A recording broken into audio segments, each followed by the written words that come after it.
What's going on, folks? Ted from Immersion here, and continuing on talking about some awesome third-party content for 5e. Many of you had asked when I had mentioned that I'd worked on some of the monsters in Tome of Beasts 3, that you had said, hey, we'd love to see what you worked on, and if you're keen-eyed enough to flip through the first couple pages of your Tome of Beasts 3, you may have already seen the two monsters that I added to the book, but I thought we would cover them in this video, and consider this also just a general plug for Tome of Beasts 3 if you haven't picked it up.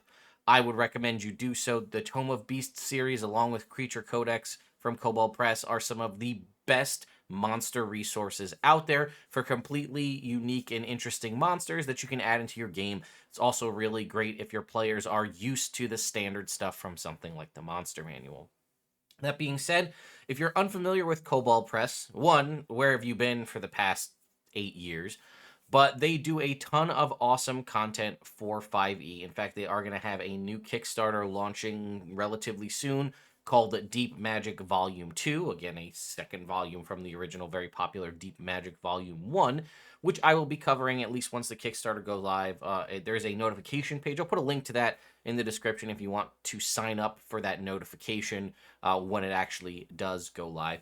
But more importantly, in recent weeks' discussions, they are also launching Project Black Flag, a means to create a core fantasy RPG not tied to a certain soulless other company that will remain unnamed.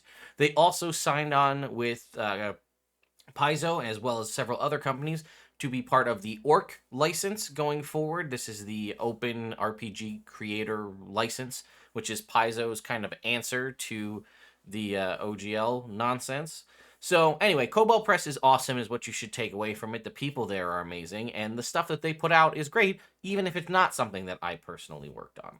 So I have the PDF here. Also, by the way, they have bookmarks on their PDF, which you know is a big deal for me. But I will have a link in the description. It's actually a referral link. I didn't even realize I had one, which is probably bad on me, that if you go and click that link, then it kind of tracks back that you came from my stuff. So we can talk a little bit here. Actually, it's probably in the first couple of pages. So we can get into the inside. First of all, the art is always top-notch. Even the images have, tooltips, which is pretty cool. But if you click to the next thing, it shows you who the lead designers were, the designers on it, guest designers. You can see myself amongst, so you can see Luke Gygax is in here, Jim Davis from WebDM, the Dungeon Dudes, Sly Flourish, here B. Dave Walters, here's myself right here, and the Jailopterus and the Samurai Crab are my personal additions to this book. And again, there's an extra special thanks. Here's the alphabet. It shows you both covers here. We have the table of contents. There's a little bit here about using this book and how best to do so. It does also, so you can see it references this SRD 5.1. It says to use this creatures in this book, you'll need the core rules of the 5th edition of the world's greatest role-playing game, or the SRD 5.1. Spell, disease, and magic items that appear in italics can be found in the SRD. Some creatures in this book reference creatures from Tome of Beasts, Creature Codex, and Tome of Beasts 2, but those books aren't required to use this book. Once again, for people saying, just don't use the OGL, like, this is an example of one of those things where, like, you kind of need to use the SRD for some of the content, which explains why you need to use the OGL. But that's a conversation for another day. And then there's a forward here written by Luke Gygax. So, if you saw at the beginning, I wrote 2 monsters for this, and one of them, there were actually so many crab monsters that it couldn't just be called the Samurai Crab. Mine needed to be called Crab, Samurai, and here it is. I really don't know what inspired me to make this, other than, like, the meme of the crab holding the knife. So for those of you who don't know, Kingler, you can see there's Kingler stuff behind me here. Kingler's my favorite Pokemon, and I was just trying to think of something different, and I wanted to have a beast that, because I know, like, druids often lament the lack of interesting beasts, or if you have summoning things that let you summon beasts. So I was like, what can I do to come up with the concept of an interesting beast? And I was like, I want it to be a crab, and I want it to be odd. So this is what we came up with. And I also want to say, for what it's worth, to the credit of Cobalt Press, pretty much everything I put in for both of the monsters that I added went largely unchanged in in as far as like what I submitted to them versus what made it into the final book via edits. So that's also a really cool thing as a designer to get your stuff in the book with little to no changes.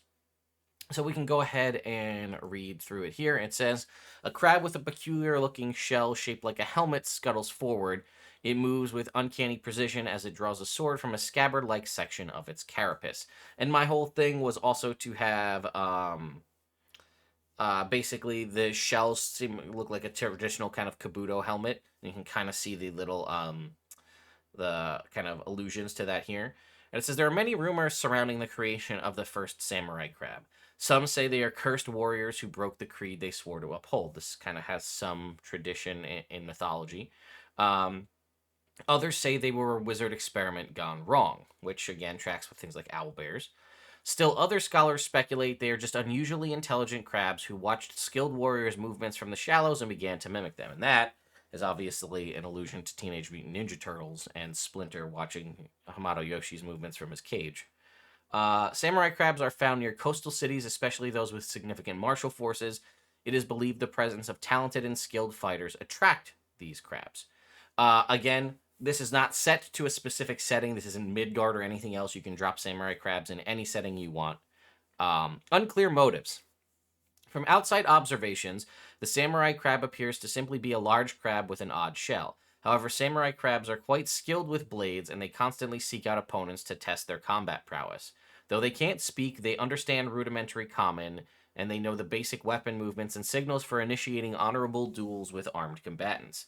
Whether bested or the winner, a samurai crab competing in an honorable duel never kills an opponent unless its own life is threatened. I also wanted to kind of pull inspiration from like Bushido Code, and honestly from Teenage Mutant Ninja Turtles was a lot of my understanding of Samurai Code. And Samurai Jack as well, so that's where the concept of these noble warriors comes from. And it says one of the most unique and interesting aspects of the samurai crab is the presence of its iconic sword, or in some case, swords. Some crabs salvage the swords from shipwrecks, while others seem to be hatched with them. Samurai crabs fight to the death when creatures attempt to relieve them of their swords. We can scroll down and take a look at our stat block. It's a challenge rating 6, so that's pretty interesting. You can get, it's a good level as far as that goes. I think technically, could you wild shape into one if you were a Circle of the Moon druid? I think you might be able to do that, which would be pretty cool. So I wanted to give it natural armor. I think in my original stat block, I had given it an 18 AC, whereas they kind of made it down to a 16 AC, which is fine. I'm okay with that. 105 hit points, so it's pretty meaty, no pun intended here. Swim and a walking speed, saving throw proficiency, and strength saving throws. Athletics, perception, and stealth proficiency. I gave it resistance to non-magical attacks because I thought that could be pretty interesting, especially if one of your party members is going up against this and it's relatively early on. Also immune to charmed and frightened conditions. Crabs in general have blind sight, but a crab that can wield a sword with skill having 30 feet of blind sight is pretty dangerous. And then again, understands common but can't speak. Can breathe water and air. And then multi-attack. The crab can make 3 melee attacks. If the crab is grappling 2 creatures, it can't make Cretaceous sword attacks, but the sword is +7 to hit and does 2d8 +4 slashing damage. Or it can use its claws as a traditional crab would, 2d6 +4 bludgeoning on the crab claw attacks, and if they're medium or smaller, they are grappled, and the crab can't use the claw to make another attack. It has 2 claws, so it can grapple 2 creatures, and then bonus actions. This was a little bit different than I landed on, but I appreciate it. It says the crab adopts a fighting stance, choosing from one of the options below. Banded claw, the samurai crab adopts a wider grappler stance. While the samurai crab is in this stance, each creature that starts its turn grappled by the crab takes a d6 bludgeoning damage. Hard shell, the samurai adopts a defensive stance, increasing its AC by 2. Or soft shell, the samurai crab adopts an offensive stance, gaining advantage on the first Cretaceous sword attacks it makes each turn. So I had kind of originally had a couple of different ideas. I think I'd even given it second wind, so it had the opportunity to basically heal itself a little bit, taking aspects from the fighter, and then again, the concept of giving itself advantage on attack rolls, kind of similarly adopting things that we've seen from samurai-style stat blocks. And I think I'd also given it spiky shell, so that like if you hit it, you would take retributive damage. But I think I ultimately like where everything lined up. I think it's fantastic. If you want to know more or have any ask questions about more ideas about samurai crabs, please let me know. I would love to talk about it. I designed this monster. It's also medium size, right? So it's the size of most player characters, sometimes even larger than people that are playing small player characters, which I think helps add to the terrifying nature of this sword-wielding crab. The fact that it also can make 3 attacks and possibly have advantage on the first one, pretty interesting. Also, I think one of the, again, continuing with that Teenage Mutant Ninja Turtles vibe, the concept of a samurai crab that in the process of scavenging swords or what have you, either it falls on its head, it is embedded in its shell in some way, gets a headband of intellect attached to it. So now the crab's intelligence jumps up from its 6 to 19, and now the crab is hyper intelligent. It can talk, and maybe it becomes like a renowned sword master. Because I just think the example of the party being like, oh, have you trained with so and so? He's the best sword master in the area, and they seek him out, and it's just a crab that holds a sword in its claws. I think that'd be pretty funny.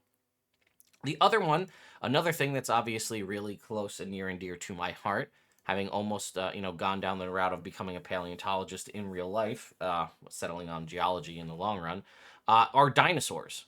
So there are several new dinosaurs added to this book as well. We have things like Archaeopteryx here, and then we have, where is it? Where's my guy? Jailopterus. Now, I think that's how you pronounce it. I'd have to really look at the paleontological record on it. The art is interesting, and the jury is out paleontologically on how accurate I made this creature, but I chose, in my mind, the most interesting creature. Interpretation, rather. So it had a variety of different things depending on which fossil record you look up. You can look it up. That's the actual name that it has in the fossil record, where it has possibly fur, possibly quills, possibly feathers. People aren't really sure what it is, and the interesting jaw structure that it had was reminiscent of vampire bat jaw structure. So one paleontologist, and I think it was corroborated for a while, it may have been, I don't think it can actually technically be disproven, but the thought process is based on the fact that it's flying, it has these kind of attaching claws and this jaw structure, is that they believe that this was a vampiric, in theory, dinosaur. A small creature that would basically climb onto the underside of large sauropod dinosaurs like a brachiosaur or something along those lines, and theropod dinosaurs, not sauropod. Or I mean, maybe them too, but like things like a brachiosaur or a brontosaurus or diplodocus, whatever you want to think about, and just like crawl under the belly and then drink their blood. And realistically, those dinosaurs are giant and massive, and this little guy is basically the size of like a house cat, maybe, or so, and crawls up underneath, drinks their blood, probably doesn't hurt them too much, and then can just fly away and do its thing. So I took the concept of that vampiric dinosaur and turned that into a stat block, which is what you see here. Armor class of 14, has head points, fly speed of 60 feet, acrobatics, perception, and stealth. I gave it flyby because I thought that was cool, and I gave it keen sight, advantage on perception checks. And then its ability here, it has blood drain, right? 2d4 plus 3 piercing damage, and it attaches to the target. While attached, it doesn't attack. Instead, at the start of each of its turn, the target loses 2d4 plus 3 hit points. It can detach itself by spending 5 feet of movement. After it drains 15 HP of blood from the target, or the target dies, it will then basically leave. A creature, including the target, can use its action to detach it by succeeding on a DC 13 strength check, or it can make a slashing with it. Does have pretty nasty looking feet and hand claws that it could make for a d6 plus 3. So I thought this was interesting. I basically used the vampiric kind of stats that we've seen, but this is a little bit more terrifying. So a vampire bat, we all know they exist in the real world, but they're, this big, and they mostly feed on cows. Imagine taking that vampire bat, turning it into a reptilian-style dinosaur, and making it the size of like a cat, or, that's pretty scary and could also be pretty dangerous to you as a person. So they can drain life, they do a decent amount of damage, and they have flyby. And then I also thought it would be really interesting to give them a familiar-based stat block here as well. So if you want to have this cool little blood-sucking dinosaur as your familiar, I put in rules for that as well, right? It says some are willing to serve spellcasters as a familiar, and they have the following trait: familiar. The jailopterus can serve another creature as a familiar, forming a magical telepathic bond with the willing creature. While the two are bonded, the companion can sense what it senses as long as they're within 1 mile of each other. While the jailopterus is within 10 feet of its companion, the companion shares the jailopterus's keen sight trait.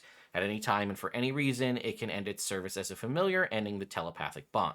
Right? That's a thing when you have a familiar here that's not magically created via something like the Find Familiar spell, and they enter into a willing contract. You see this with things like quasits and imps and so on. They also provide pseudo dragons. They provide a benefit in some way to the caster, but the downside is one, these are not magically summoned. If they die, they die.